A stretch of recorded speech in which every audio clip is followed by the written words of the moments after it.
is going on, ladies and gentlemen? Welcome to the Gravity Podcast. I am one of your hosts, Chris.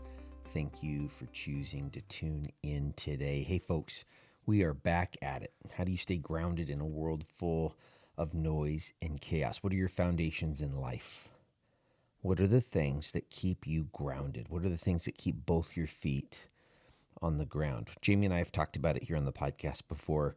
There's a couple different ways we like to describe it. We talk about our relationships, our experiences, and our values being kind of an explanation of how we stay grounded. We also talk about our faith, our family, and our values. And really, it's the same thing. When it comes to our relationships with God and our relationship with family and friends, the experiences we have with them collectively, and then again, those core values are what keep us from getting carried away with all the noise and the chaos. Today's guest is going to bring you some perspective. I really appreciated Jordyn from being willing to come on the show. Jordyn Jureczki is the CEO of Frontline Healing, which is a nonprofit that supports places like where I went, folks. In fact, it supports the place I went to take care of my brain and body, Deer Hollow. And then they also support Warrior's Heart, the hat I'm wearing today. Actually, Warrior's Heart was the one that started them in the first place, recognizing that when people are in a bad spot and they need to heal their brains and bodies, whether it be because of a chemical dependency or because of post-traumatic stress, especially the folks in our warrior class, our military members, our emergency medicine, ER doctors and nurses and staff, our police, fire, EMS, dispatch, corrections. It's a really wide kind of career jobs, but they all have this similarity of seeing trauma and loss and death at a volume that's just not normal for the human brain. And what Jordyn and Frontline Healing are doing is they're raising money to help folks who just need a little bit of gap money, meaning that they need to check into a place like Warrior's Heart, a place like Deer Hollow, and they need some financial support to get there. It's not that they can't contribute at all, but they need some financial support to get there to really make it possible. So I'm excited for you to hear from Jordyn today, both her past, being a Navy veteran, being a police officer, but then the work that she's doing now with Frontline Healing. I think it's a good time for me to talk about Warrior's Heart, folks. Warrior's Heart is located in Bandera, Texas, right outside of San Antonio, and then they also have a remarkable facility over in Virginia. And their primary diagnosis, if someone goes there, the person's primary diagnosis is substance abuse, but then they also treat those co-occurring issues of post-traumatic stress, of mild traumatic brain injury. I really love what Warrior's Heart is doing. The reason I love it so much is it creates an environment where those from the warrior class can feel safe to really get honest and get real with what they got going on. And that's not easy. It's not easy to open up and start talking about the things you've seen, the things you've done. And Warrior's Heart is really creating a remarkable place for our veterans, our warriors, to do that. So if you haven't checked them out yet, folks, please check them out today. Their link will be down in the show notes along with a phone number in case you or someone else needs them. I also wanted to talk briefly about what we got going on at Gravity Consulting and Training. I'm actually looking at the website right now. So if you're watching on YouTube, you kind of see me looking off and scanning. We have a class, Chaos to Courage. By the time this comes out, the Chaos to Courage class is probably already going to happen on March 17th. However, if there's a need for it, we'll continue to schedule that either virtually or in person. Then the Gravity Leadership Series is going to kick off in April 14th. We're going to talk about leadership in conflict, how it's our responsibility as leaders to be in conflict. Next up is Mind Over Motions. That's going to be Tuesday, May 13th. And then the final class is going to be Breed Decision Makers on June 10th. Each of these classes are 3 hours in length.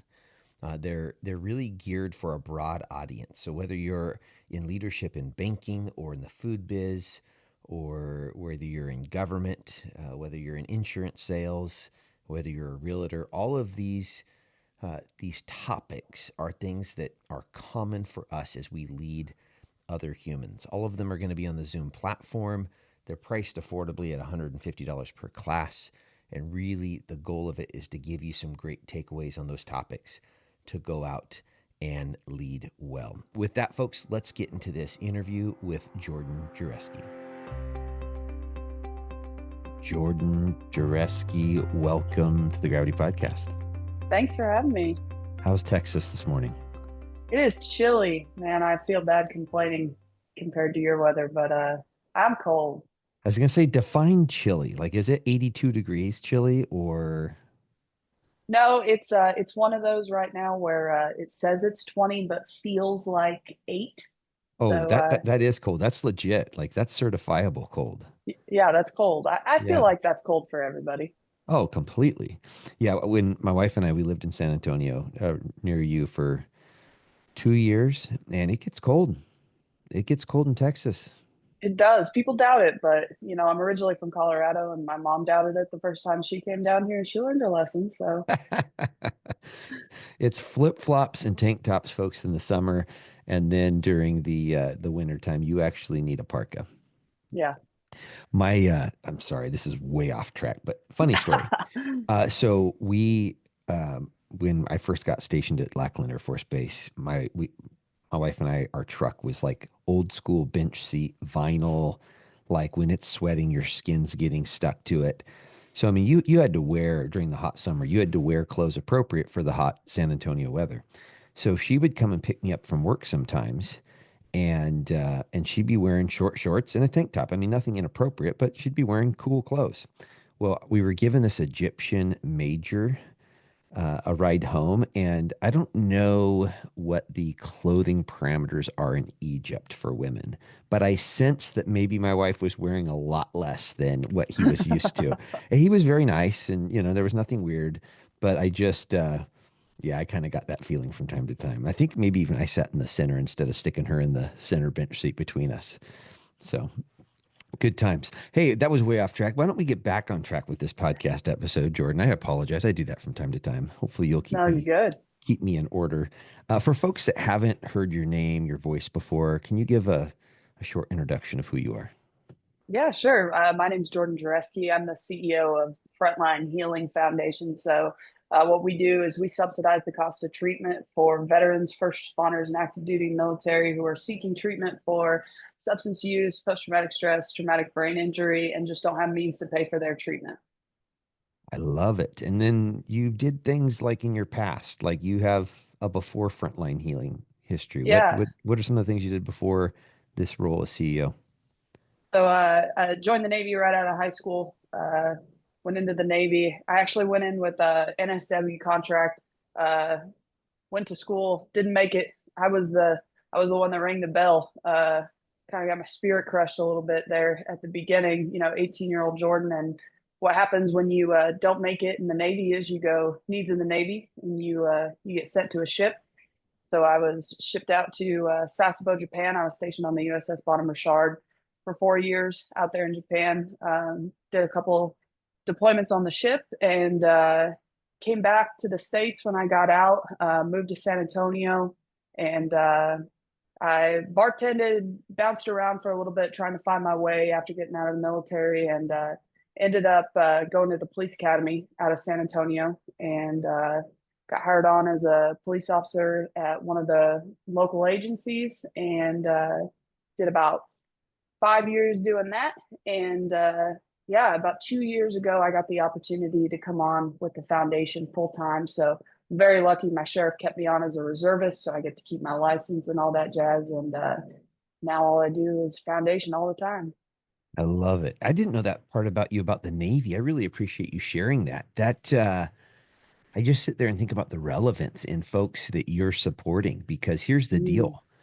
Going to a substance abuse or a PTSD recovery center is not plan A. Like mm. nobody got into these first responder or warrior class jobs thinking, you know what, when I'm about 10 years into this, I want to be crushed with this overwhelming substance abuse and these post traumatic stress symptoms but I'm going to go to summer camp for, for 30 to 45 days, because it's not summer camp. But experiencing this, I don't know what the right words is for it. This disappointment with what we thought was the path and the plan, and having to be resilient through that, I feel like is well, at least for me, it has been a critical life lesson. Yeah, definitely, especially at that young age, you're coming fresh out of high school. I was always an athlete in high school, and I kind of had this idea of what I was as an athlete, just coming from that, small community and performing amongst my peers, right? Uh, but I definitely got that wake up call in the Navy, and so I used to, when I used to tell the story, I used to say that I failed out because it made me feel better. And through my recovery, that's something that I definitely have learned is no, no, you quit, you know, and I know what the repercussions of quitting feels like. And the results of that, I spent the first year on board the ship, shipping, grinding, painting, all the jobs that nobody wants to do, and that was a direct repercussion of quitting. And I think that's a harsh word, and failure is a harsh word, but it's reality. When you don't meet the standards, and that's something that the special warfare community specifically prides themselves on is holding that standard. And if you don't meet it, you're not going to be a part of it. So, uh, kind of going from there and learning those hard lessons at a really young age, it definitely changed my perspective a lot on life. Yeah. I use the word failing when I talk about some of my story. I talk about failing, and I think this is where there's a tension here, but I think we have to get there. Mm-hmm. I also give myself grace. I also recognize the opportunity that I've had in learning through my failures. Yeah. I love victory laps. I love, I was a track athlete. I love when I got the medal. That was great. Usually after I got the medal, nothing changed in my training regiment. When I failed, when I didn't meet expectation or when I got crushed by my opponents, on Monday I'm changing the way I'm training. I'm changing my mindset. I'm doing something different because I don't like the way it feels. Right. Yeah, definitely. And when you look at the attrition rates and stuff like that, I mean, 80% of guys fail out that try. So realistically, the community of folks that didn't make it is larger than the ones that do. So still recognizing that community exists, and that maybe there's still some hard charges and good folks in that community. But like you said, it just wasn't plan A. Yeah. Well, I also like, is it Theodore Roosevelt's quote about the man in the arena? Mm, And I've taken a lot of comfort in that because, again, I did fail in some regards in a number of different areas, but I was also in the arena. I put myself out there, right? Like, and I want our first responders and our warrior class to hear that. If you feel weak, if you feel overwhelmed, if you have all of these negative self thoughts going through your mind, and if some of the thoughts are failure, failure, failure, yeah, maybe you are failing. You're not a failure though. There's the difference. I mm, feel like, right? If you yeah. if you would have gone off to the Navy and been like, screw it, life's done now. I didn't pass this thing, and you just became this raging alcoholic and drug user, and right now you're living on the streets of San Antonio, Texas. Arguably, maybe you are a failure right now. And I'm not looking down on those folks. I'm not trying to beat them over the head. My point is when we fail, and I don't mean to use analogies here, but when we fail, it's us getting our freaking rear ends up off the ground and doing the next day. You know what I'm saying? Like freaking wash your face, put on some deodorant, and do the next day, whatever that next day is. And I don't know. Yeah. See, I don't come to this with a script, Jordyn. I don't come to this with a script. Maybe I should. You really are going to have to keep me on track here. All right, let's get back. I'm really inspired by your story though, and that's what I love coming into these episodes somewhat blind. Is I don't know everything about you, and so I'm excited to learn more about you. What did you think about being a cop there in Texas? And I liked a lot of it. I didn't like a lot of it. I think there's so much more to policing than people realize. Definitely on a surface level. It was it was a huge learning process for me, especially in the short time that I did it. And like you talked about with learning from our experiences, I struggle to see the big picture a lot in life. And I think now, having been a couple of years removed, I have the opportunity to see that the big picture is maybe the first decade of my adult life was my college experience, right? I got the opportunity to be a part of the military, to be a part of law enforcement, and we use this term a lot so that I could qualify myself to have a seat at the table and have these conversations with warriors who are struggling, which is truly what my passion is. Um, so that's kind of how I look at my struggles in my life. Was that was just my college experience, Yeah. um, but man, policing it's a whole lot of fun, and I'll never take away from how much fun it was.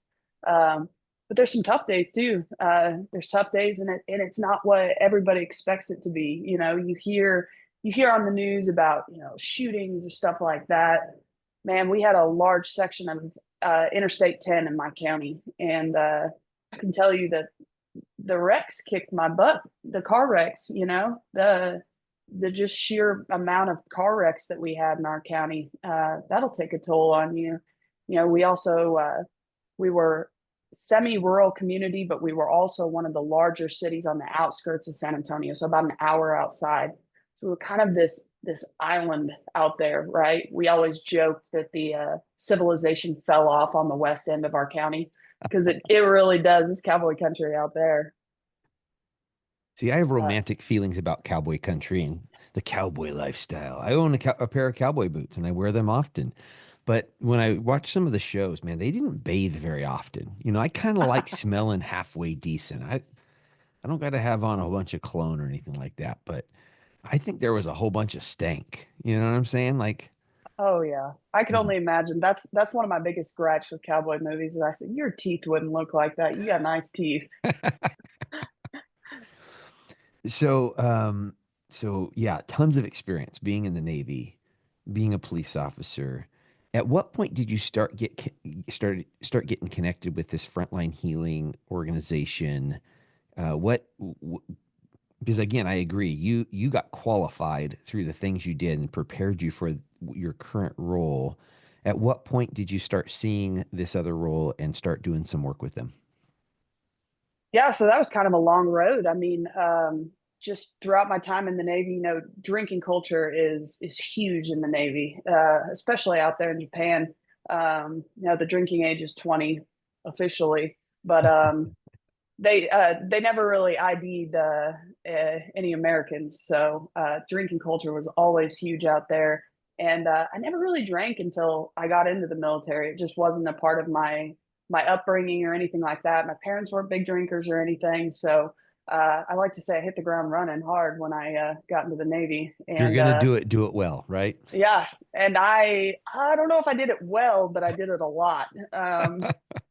Maybe I did it well in the way that I never got in trouble. Yeah. I was able to function and perform well, but the drinking was always a huge thing. So then when I got out, man, nobody, you do like your TAPS class, your class when you get out of the military, and they tell you what it's going to be like and have a plan and everything, but nobody really prepares you for how quiet it gets once those papers are signed. Yeah. And I think Yeah. I spent like that the first couple weeks after I got out just kind of sitting on my couch and wondering what's next. I had grand plans about what I was going to own a business and all this stuff, but just that silence and that being alone and losing that community, that was a lot tougher than I thought it was going to be.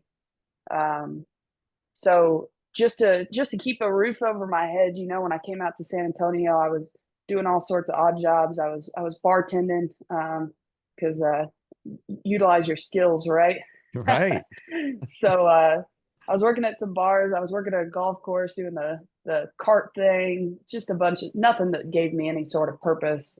I was going to school just enough so I could collect my GI Bill and pay for my house, but wasn't really going to school.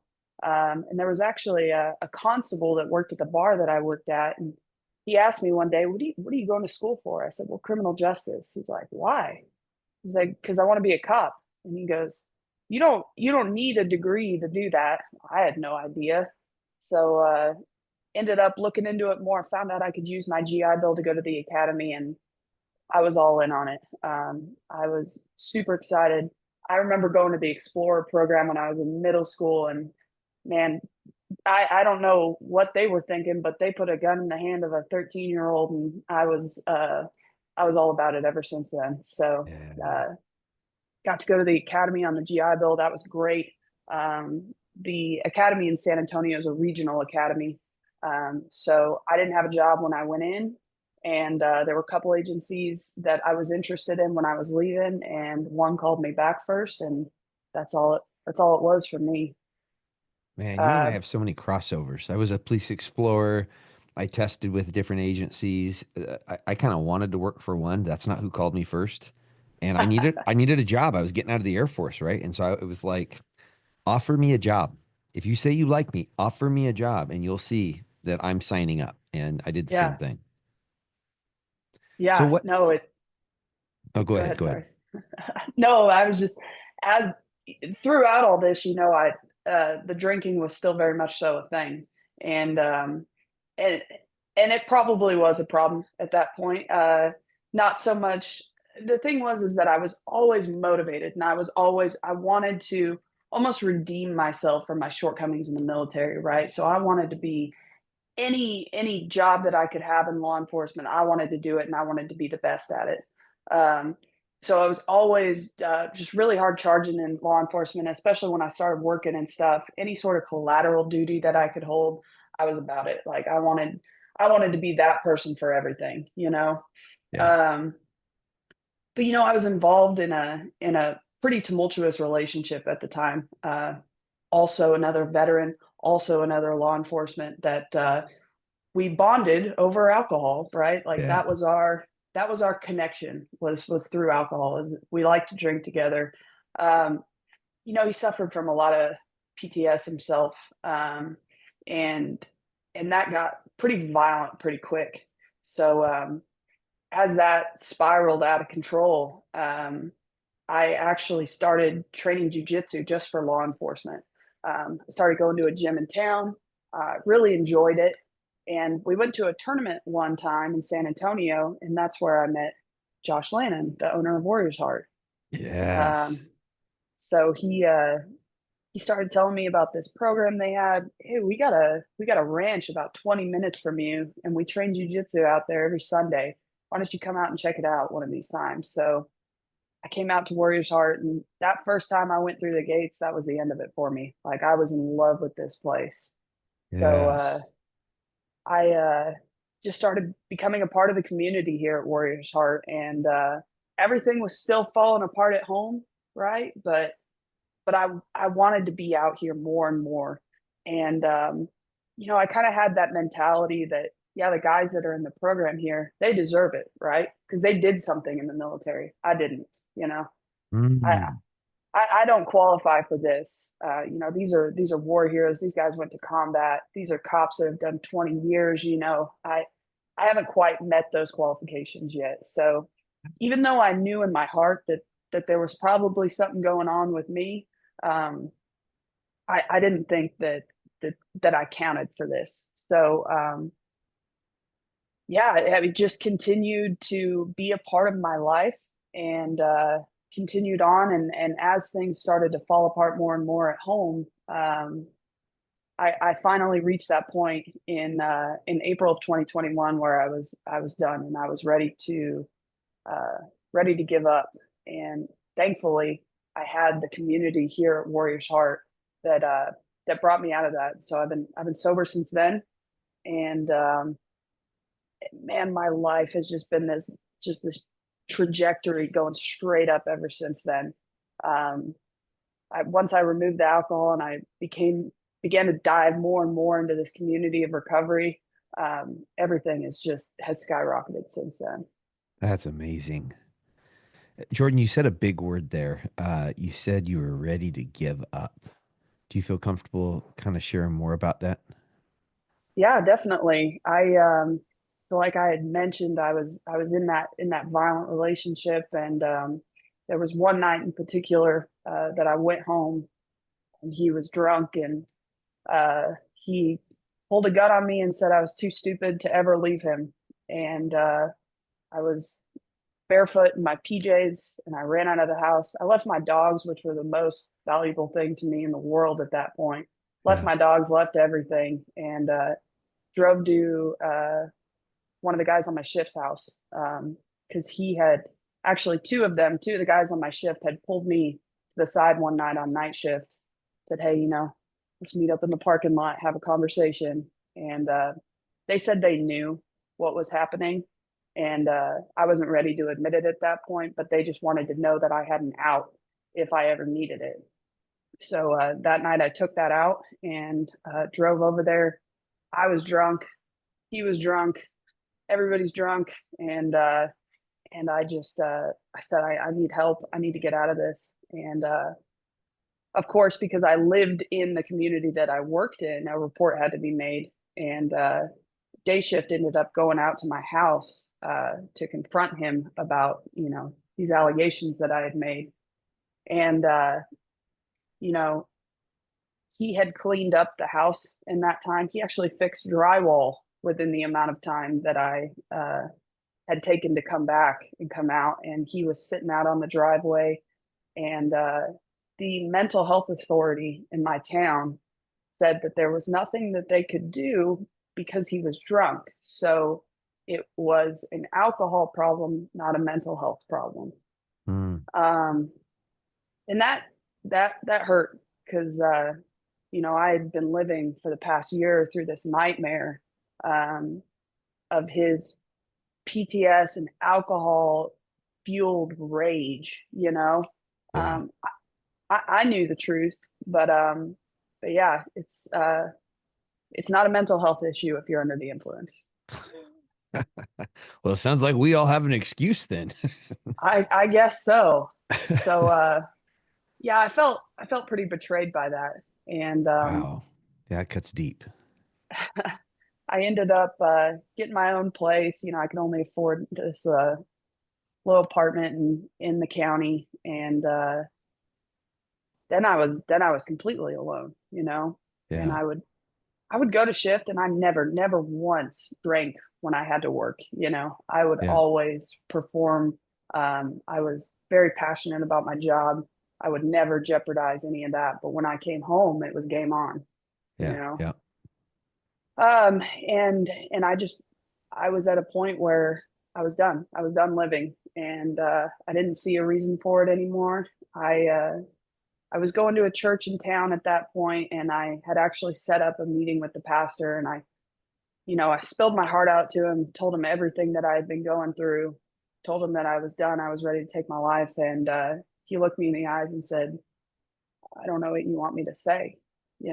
What would you like for me to do about this?" So that was kind of the breaking point. Like, well, that if there was a sign, that was it. That you're correct in this, and that you need to go through with it.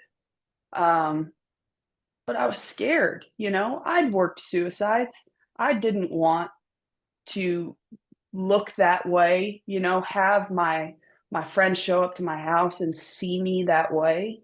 Um, So what I'd do is I'd take my gun apart every night and then I'd start drinking in hopes that I'd be drunk enough to not put it back together and go through with it every night. And I passed out drunk one night, woke up the next morning, and a friend of mine at the time had showed up at my door, and I just told him what all I had been through the night before, and that I was done, and I was ready to go through with it. And they helped me out, and I ended up staying with some friends during that time, and finding some way into the community. And I didn't get sober for another year after that. So it all continued, but I was able to immerse myself more in my community, and utilize the resources within my law enforcement community, within my friend group, that pulled me out of that dark spot for the time being. Yeah.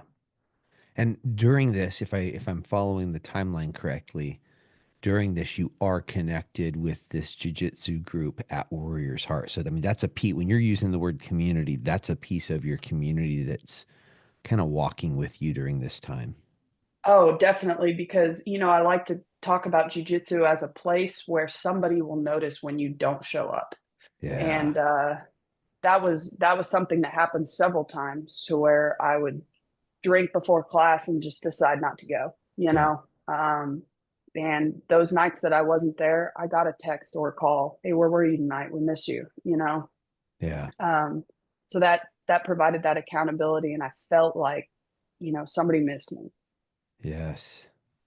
That's significant. That right there alone, uh, for for for everybody, just think about that for a little bit. When you don't see your friend somewhere, uh, are you going to reach out? Mm-hmm. Not in a way to make them feel guilty, but in a Right. way to let them know you give a damn about them, right? And hey, I noticed you weren't here. Are you okay? You need anything? I'm here for you. You know, whatever the text is, whatever the message is, I think the overarching message is I care about you. Absolutely. And that was definitely something that I felt like it wasn't just another thing I had to show up at, because I would never, like I said, I'd never not show up for work. And I think now I realize is because I was willing to let myself down before I was willing to let my team down. Yeah. So when there were other folks counting on me, I was going to be there. Yeah. Well, I did the same thing, Jordan, in reference to, I call it the curse of comparison. Like, hey, I'm showing up to work sober, right? So I don't have a drinking problem. Alcoholics, they show up to work drunk. Alcoholics miss work. Alcoholics keep filling in the blank that kept me staying in that rut.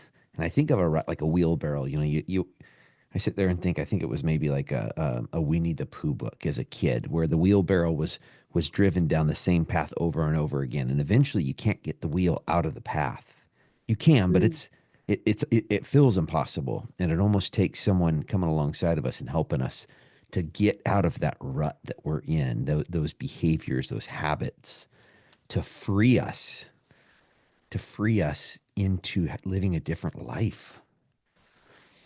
So, at what point, where was the, because again, and I've heard this story from a lot of folks in reference to our sobriety story. And really, mine took a long time too. Like, I had this small voice in my head saying, Chris, you got a problem and you need to stop drinking. But there was this other voice saying, I don't want to. I don't know if I want a life without alcohol. Like, I mm, like this. Even mm-hmm. though I felt horrible the next day, and Yeah. then the next day, I'm like, oh my gosh, I don't like this. But by 5 o'clock tonight, if it's a no work night, I'm gonna forget the way I felt this morning, right? And it's like, woo, game on. At what point? What was the? Was there like this big moment where it was like, I'm just done with this, or was it more that gradual process that eventually you just didn't do it, and all of a sudden you're a week without drinking, and you're like, damn, I'm a week without it. I'm just gonna keep doing this. How did it work for you? No, it was definitely it was a moment for me. Unfortunately, it was one of my best friend's weddings, and I was these were two of the people that took me in during this time. One of them, the guy was on my shift, and his now wife. I mean, she was one of my biggest support systems, and I lived with them, during this time. And I was one of the bridesmaids at their wedding. Beautiful at this huge ranch, just the most beautiful wedding you could think of. And man, we started early. All the girls got to get ready at like 6 o'clock in the morning. Got to start doing hair and makeup, so we started real early with mimosas of all things. God, if I could change my last drink, I swear. Oh, Uh, right. Oh, yeah. but we just started going with the champagne starting super 6, 7 o'clock in the morning, and it went on through the day and into the night. And I mean, I think I lost count at 6 or 7 bottles of champagne personally. And you know, my sponsor said something really cool to me yesterday, because we all have these unique stories, Yeah. but one thing that everybody can relate to is the feeling underneath. And so whether or not you can relate to the personal story, the feeling is all a shared human experience. And my feeling at that time was just this immense guilt and shame.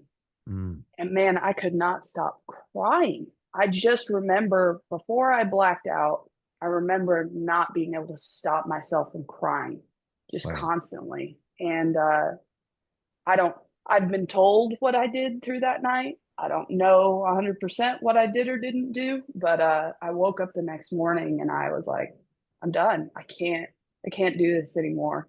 I can't feel that way because that feeling, that guilt and shame, and just that depression that I felt in that moment on the happiest day of one of my best friends' lives, that was the same feeling that I had alone in my apartment when I was ready to give up.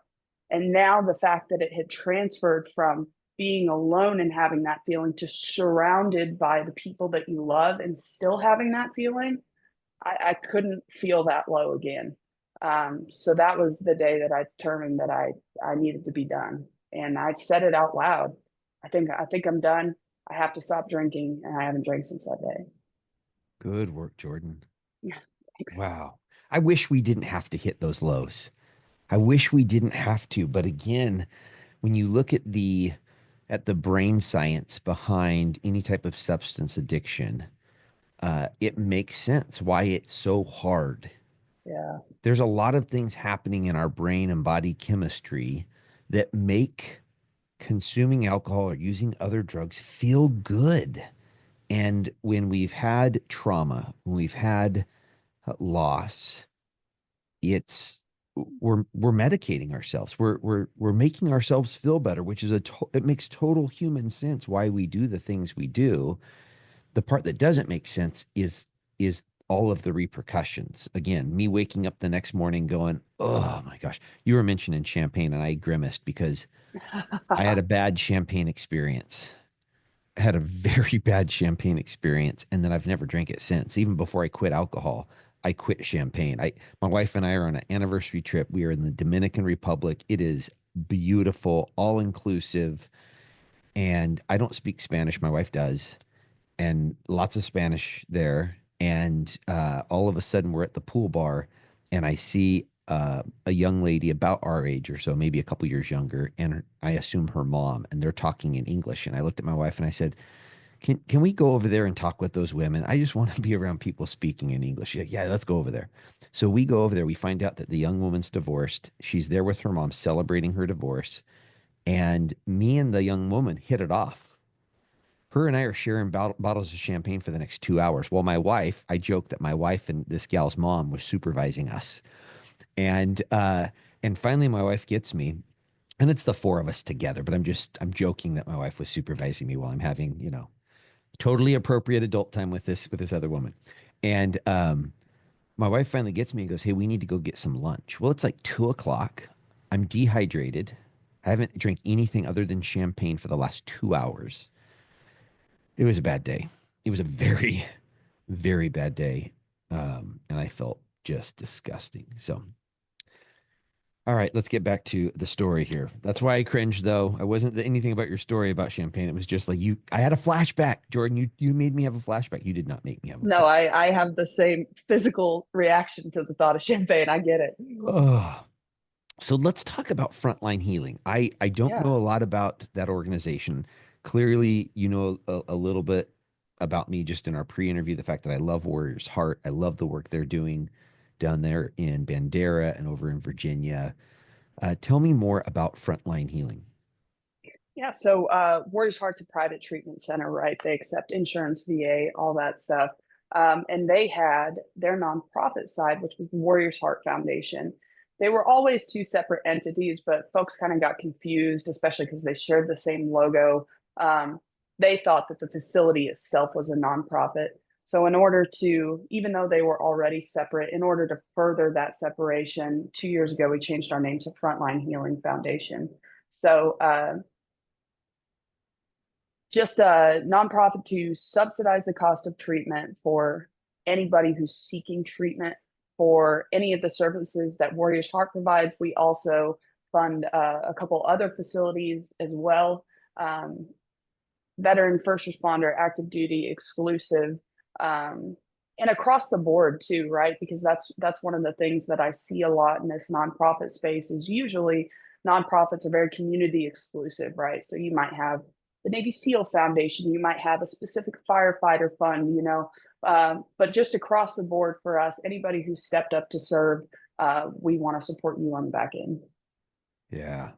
And I loved in our pre-interview because it came out that you all support the place I went, the place I checked myself into when I was at that deep, dark kind of, I don't even know whether I'd call it ground zero or like in a pit below ground zero. And I just I love to hear. How do you guys raise money? I mean, that's ultimately the function of a nonprofit for you to Mm-hmm. do the work you're doing and supporting heroes, supporting warriors. I mean, you guys are needing to do fundraising events, and I'm sure you have some donors that are just giving on their own. But what do you do to raise money to support our nation's heroes? Yeah, so that has also really changed in the past couple of years. So previously with Warriors Heart Foundation, it was all private donors, and then 2 years ago when I took over, that's when we did start doing our own fundraising efforts. So we host an annual fundraiser out here in Texas every year. Our treasurer Angela, she hosts a golf tournament out in California. But like you said, those private donors, Cry Precision is probably our single largest donor. They run a fundraiser for us at SHOT Show every year. Oh, So wow. yeah, they do an online auction at SHOT Show, and then also they do their big cry party, which is always like the big shindig of SHOT Show. Everybody wants to go to the cry party, but what a lot of people don't know is every dollar from the cry party, to even include the tips on the drinks, comes to us. Are you Uh, serious? yeah, it's pretty incredible, and we feel very fortunate to have that relationship with Cry. And I just spoke with their marketing director yesterday. This last SHOT Show, we just raised $96,000. That is amazing. They are Cry Precision, and I toot their horn as much as I possibly can because I just so believe in this company. I got the opportunity 2 years ago to go out to Brooklyn, and the CEO wanted me to present to their entire staff. So from their executives to the folks on the sewing line, I got to share what Warriors Heart and Frontline Healing Foundation do and why Cry is so passionate about giving back to the community that they serve. Yeah. And man, just going through their factory out there in Brooklyn and seeing how much truly goes into every piece of clothing that they're putting out. I mean, they have a room where they hold up each fabric of multicam pattern and compare to make sure that the pattern is perfect every time. Wow. And that's a person, that's an American. This is an American company. I told them that day, you are such an incredible representation of the American dream. Yes, absolutely. What I love is the fact that Frontline Healing is not just randomly picking partnerships. Because you shared with me that you went out to Deer Hollow. You experienced Mm-hmm. that they came down to San Antonio, to Bandera, to Frontline Healing and Warrior's Heart. You're going over there to cry. I'm loving to hear the fact that these aren't just, even though this is an amazing platform, the ability for you and me to meet face to face without one of us having to buy plane tickets. This is awesome over virtual. Yeah. And there's something about, especially when we're doing long term partnerships, there's something about that face to face interaction, getting to know people, getting to know their attention to detail, right? And the fact that they care so much about the quality of what they're doing. I'm guessing it permeates. I don't know a lot about their organization, but I'm guessing it permeates down to even the nonprofits that they're supporting, like not like Frontline Healing. Oh, definitely. And you can see it in the passion of their work and how they never settle for anything less than the best. Yeah, That's something that I admire so much about Christ specifically, is that they will always hold their standard no matter what. And that's something that Warriors Heart's very passionate about as well. Um, yes, and then last year, getting the opportunity to go out to Deer Hollow, you and I shared Lisa Ferguson, their admissions. She had reached out to me, and and it's so cool because I run all of our social media platforms. Lisa just cold called one day and said, "Hey, I've read about what you do. We would love to have you out here at Deer Hollow." And I think it was 2 weeks later, I was on a plane to Draper, Utah, and I mean, just wide open doors. They took me through every single room. I got to sit in on a couple groups, speak to the people that were in the program. That sort of Yes. transparency, that's what Hmm. makes an organization. Well, and you have to do that to get a pulse on, is this legit? Here's the challenge. Right now, first responder and warrior military wellness is a hot button, and Mm, there's money available. There's government money available. I think there's a lot of private donors that want to support this kind of work, and so. And I'm not pointing fingers at any one organization, but I just know that there's a lot of folks that are like, hey, I want to get in on some of this money. And there, again, there's nothing wrong with great organizations coming up because they see the need and they know there's a financial resource. Again, I'm not pointing fingers. And it needs to be for the right reason. And you need to hire the right people. You hire the wrong therapist, the wrong admissions counselor. I mean, like Lisa, for example, since you brought her up, like she's the right person for the job. She's yeah. the one that took my call on a Saturday afternoon when I am crumbling and broken, and she was that first person at Deer Hollow that I trusted to talk with. And I've been on the other end. I had someone reach out to me because I talk about Warrior's Heart so much. Someone reach out to me and say, "I'm trying to get into Warrior's Heart. I'm having these issues with the VA. Is there anything you can do?" And I was like, "I don't think I can, but if you're giving me permission to speak on your behalf, I'll reach out to Warrior's Heart." So I called Warrior's Heart. I spoke to an admissions counselor. Guy was amazing. Can't remember what his name was, but we talked about the client because this guy had given me permission. I was talking more than the admissions counselor. He was being a little bit more cryptic, but I mean, I was, saying, "Hey, this is the guy. This is what we're trying to do." And eventually, that guy got into Warrior's Heart, and so having the right people who have the right heart, both the right intention and then the right skill set to provide services to this class of people, I think is critical. Otherwise, us folks that have been in the military or first responder worlds, man, we'll dip our toe in, and as soon as we realize that there's something wrong with this, man, we're gonna leave and we're gonna tell all of our friends about it. Man, that place is a fraud. Yeah, definitely. You talk about having the right people in place and folks seeking Warriors Heart specifically. One thing that I think is cool is so we have these little 3x5 cards um, that we hand out everywhere. Of course, I don't have one right now, but all it is it has the 1-800 number for Warriors Heart on it. Yeah. And I have never been a part of anything to where I'm confident that even if I gave that 1-800 number to a family member of mine, I know who's on the other end of it. Yes. It's going to be one of those admissions advocates, and those admissions advocates are either were a part of the community, so they were law enforcement or military themselves, or they have recovery in their lives somehow. So when Yeah. we get those calls where you can kind of tell the guy's feeling out, like, so tell me about your program, and they kind of throw those questions in there. They're never going to be shot away just because of how on top of it those admissions advocates are. Yeah. I love it. Hey, I got to share this with you. This is my text feed with Lisa the other day, and I think she's fine with me texting this. I just got off the phone with Jordyn from Frontline Healing. It was really cool to hear how they are connected to Deer Hollow, and she put, "Love her so much." So, just so you know how Lisa feels about you when you're not around, those are her words. Love her so much. What are the things that Frontline Healing has coming up to just to continue to help our military and our first responder communities? Yeah, so we're pushing fundraising hard this year. Last year was a tough year for us financially. We didn't do as well as I'd hoped we would, and kind of getting a feel in the nonprofit space. It seems like that was the case for a lot of people. Um, so just hitting the ground running hard this year with events and stuff like that. So coming up, we have a Warriors Heart alumni who's actually running 2 Ironman races this year as a fundraiser for us. Um, so the first one will be in June, and the second one will be in September. So we got that going on at the beginning of June. At the end of June, we have our gala here in San Antonio. So that will just be a semi-formal. I like to say Texas formal. Starch jeans and a button-up shirt is good enough for I me. like that.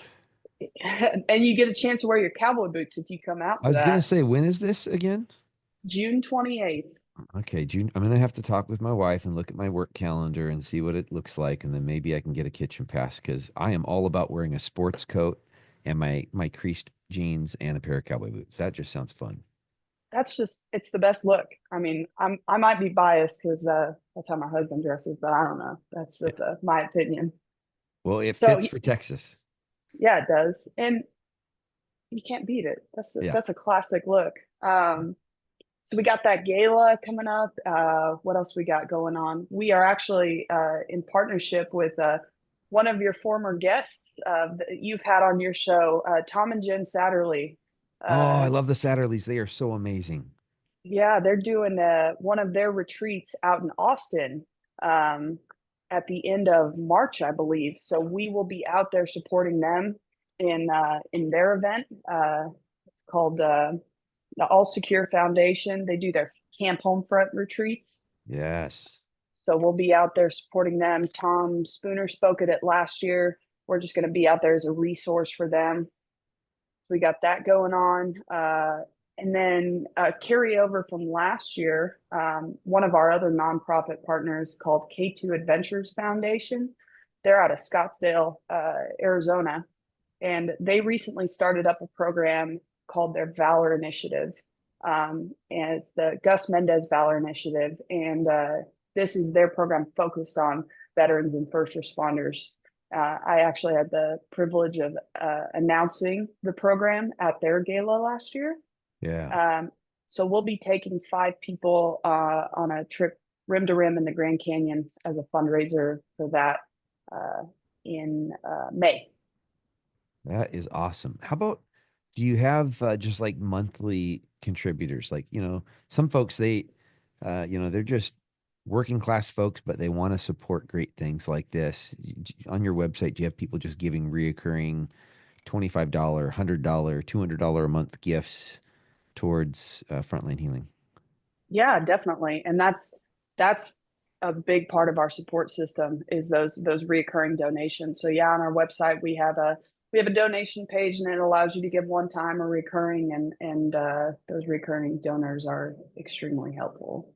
I love it. I just sit there and think, here's the deal, folks. You don't have to have the finances to support a veteran or a first responder for an entire stay. Like Yeah. in fact, a lot of times they don't need that. A lot of times they're needing just a gap to be filled. Maybe they've filed Mhm. a claim with the VA, but it hasn't been approved yet, but they need to get in right now. And just a little bit of help here at the beginning might help them kind of bridge the gap. Or maybe their insurance does cover it, but again, their copay is going to be a certain amount and they can afford a piece of it, but they can't afford all of it. And how does it work if a veteran or a first responder, they're at that spot, they're like, man, they have a substance abuse diagnosis, so Warriors Heart's going to be the right place for them. They don't have a substance abuse problem. Maybe it's PTSD, so a place like Deer Hollow would be the right place for them. Uh, if they're wanting to just ask, hey, can I get a little bit of support to get me in the door? How does that work with Frontline Healing? Do people interface directly with you, or is it usually the organizations like Warriors Heart and Deer Hollow that's reaching out to Frontline Healing and asking for it? Yeah, so typically our applicants already know where they're going and they've worked through the admissions point to the finance part, right? And Yeah. that's when they're reaching out to us. We have a general hardship application on our website. So all that we ask is some general information about the applicant. We give them a portion for a narrative. We ask for 3 months of bank statements and their proof of service. And you and I probably can appreciate the bank statements because with addiction, right? Twofold with it. Sometimes in addiction, we can truly burn it all down to where there's nothing in that bank account, right? Or we could be hiding. So we're able to pick apart and see where folks are transferring some funds just to make it look as though they have less than they do. Because more than anything in treatment, we want some skin in the game, right? We want Yes. you to be a part of your recovery. And although Yes. we're a benevolent organization and we're all about giving to folks who need it, right? if we're doing you a disservice in doing that, that may compound the problem that you're Yeah. in. So our board reviews each of those hardship applications, and we vote as a board to determine how much we're going to be funding each individual. Yeah, that's great. What, Jordyn, on a personal level, what are you doing now just to continue to live this healthier life? I mean, you look great. You've talked a little bit about your husband. I mean, you have a lot of great things going for you. What are you doing? What are some of like the micro habits, I guess, that you do on a daily basis to continue living this healthier version of yourself? Yeah, I mean, the biggest thing for me, I'm still working the program. I'm working the program with my sponsor. Like I said, I just met with her yesterday, and Tom Spooner says a great thing about this book right here. This book is the how-to guide, and and it's never not worked. That's what he says. It's never Is that not the worked. is that the Bible or something different? This is the big book, the Alcoholics Anonymous book. Oh, the big book. I like it. Yes.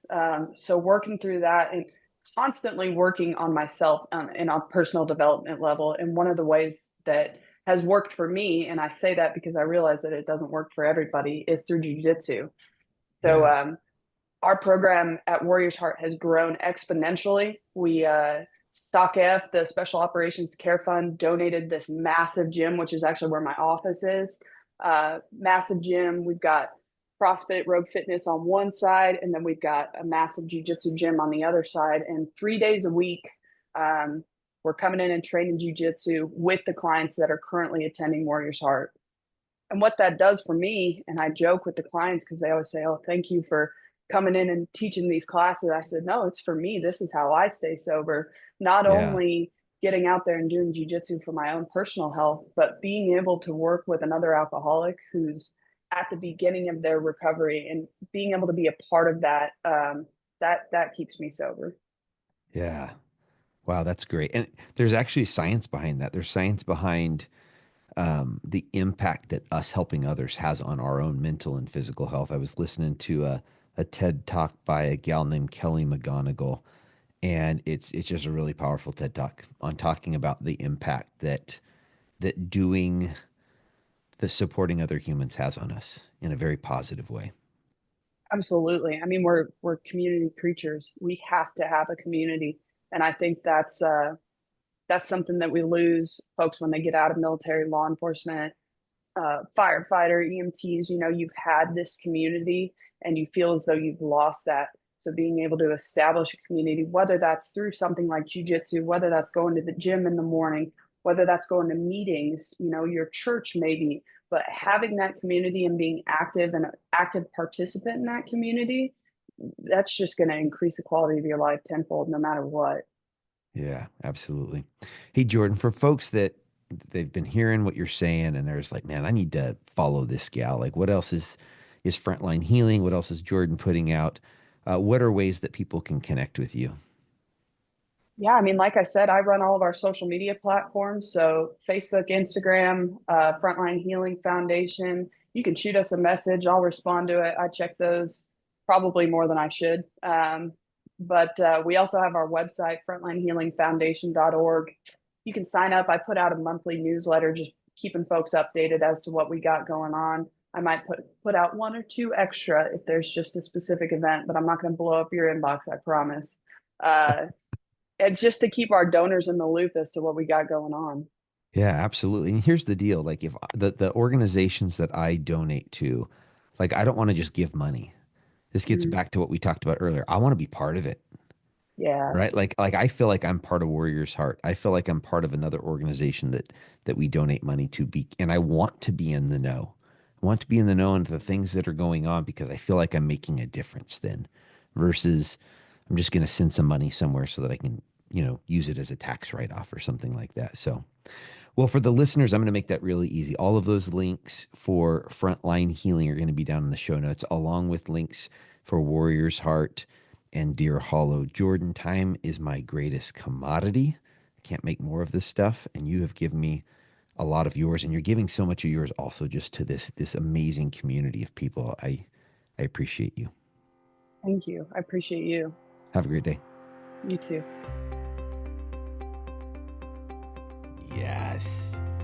Yes, folks, what did you think about that interview with Jordyn? More and more as I do these, people will ask me, hey, should we do a pre-interview? And honestly, my preference is I want to know enough about you to know that I'm interested and I'm excited for this interview, but I don't want to know so much that I'm not going to be surprised. I like doing the interview and being surprised by the remarkable stories and the work that people are doing and learning about the person. It keeps me curious. And I hope that's the way it's coming across, because that's exactly what's taking place. Hey folks, Jamie and I are curious how we're doing here on the podcast. There's a few different ways for you to either support us or communicate back to us.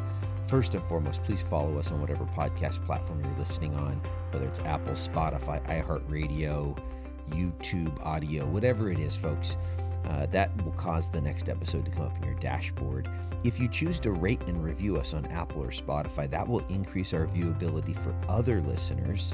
There's 5 stars waiting on our main page, and we'd really appreciate a 5-star rating if we've earned 5 stars, folks. If we haven't earned 5 stars, you've heard me say it, keep your stars. Instead, shoot me an email at chris@gravityct.com. Let us know how to make it better, future Mighty Monday inspirational ideas, or guests for me to interview. Folks, we only get to live this life once. Let's go out and take care of the people in our tribes. Take care of each other. God bless.